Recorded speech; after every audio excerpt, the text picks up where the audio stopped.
You know, for many new pet owners, whether you're raising a new puppy or adopting a dog that is a few years old, there's always the question of whether or not to crate train and whether or not you should or shouldn't. How hard is it to teach? Well, how do you make it a positive experience for both you and the dog? Owner Leighton from Partners Dog Training shows us how to take the mystery out of crate training. Just as our home is our castle, so too is a crate to our dog. It's a place where they can go at the end of the day to relax, to rest. It gives them a little bit of peace and quiet. And of course, we can also use crate training for other things such as housebreaking. Today, we're going to have a look at how to use a crate to train our dogs. So there are basically 4 steps to training our dog to go inside the crate. The first step is we want to preload the crate with a couple of little treats. I'm dropping them through the top of the crate.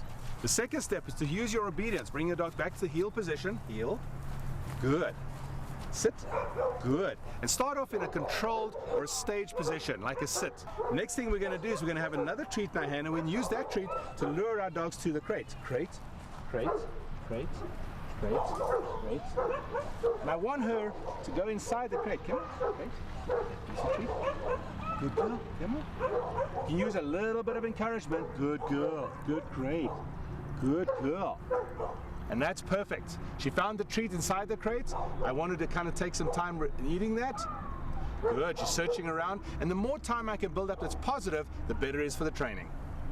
The next step is to show her the treat. And you can see again, I'm using my good girl. My focus training that we've been doing in our obedience. I'm getting her to watch me. I'm showing her the treat, and I'm luring her. This time, I'm going to let her see me throw the treat into the crate. I want her to go in there on her own, and it might take 3 or 4 repetitions for her to do that. What a good girl. And then finally, once we've got some repetition on that, now we can actually reward her. Instead of putting the reward in the crate, we can actually reward her for going into the crate. And this is how we're going to do that. You ready, Bella? You ready, Bella? Crate. Good girl. That's a good girl. And I give her the reward after she's in the crate.